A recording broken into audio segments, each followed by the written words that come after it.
بسم اللہ الرحمن الرحیم۔ السلام علیکم۔ Welcome to my YouTube channel Hooria. اور اگر تم چاہتے ہو کہ تم خوش اور پرسکون رہو تو سب سے پہلے ہر انسان سے سخت لہجہ اختیار کرو جسے تم نہیں جانتی ہو، جس کے اگلے پچھلے سے تم واقف نہیں ہو۔ یہ نہیں کہ ایک دفعہ بات کرنے سے کہہ دو میں تو جانتی ہوں بہت اچھا، تم اصل میں میٹھے لہجوں میں نرم پڑ جانے والی ہو۔ تم نہیں جانتی دنیا کیسی ہے۔ بے شک مرد اچھا ہو یا برا، دو طرح کے لوگ پائے جاتے ہیں اس دنیا میں۔ تمہیں پہچان کرنی ہوگی، انسان کو پہچاننا ہوگا۔ صرف اس انسان سے نرم رہو جو تمہارا محافظ ہے۔ ہر ہنسنے والا تمہارا سگا نہیں ہے۔ تمہیں خود کو خود پروٹیکٹ کرنا ہوگا۔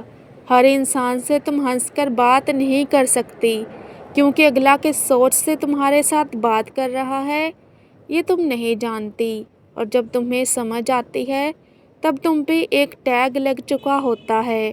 اور بدکاری کا یہ ٹیگ لگانے میں تمہارے دوست، گھر والے اور آس پاس والے شامل ہوتے ہیں۔ بے شک تم سچی ہی کیوں نہ ہو، اس معاشرے کو بس عورت ملی ہے ذلیل کرنے کو۔ اگر لوگ جان لیں کہ عورت کو عزت قرآن نے دی ہے تو وہ لڑکی کے جذباتوں سے کھیلنا بند کر دیں، مگر اس میں 50% ہم خود ذمہ دار ہیں، کیونکہ ہم سمجھتے ہیں اگلا اچھا ہے تو اس سے نرم لہجے سے بات کرو، مگر نہیں، تم اور میں حوا کی بیٹیاں ہیں۔ ہمیں پتہ ہونا چاہیے کہ سب ایک جیسے نہیں، سب اچھے نہیں۔ بس تم پہ یہ فرض ہے کہ تم سب سے سخت لہجہ اختیار کرو اور اپنے اوپر حرف نہیں آنے دو کہ تم بدکار یا کسی سے گھلنے ملنے والی ہو۔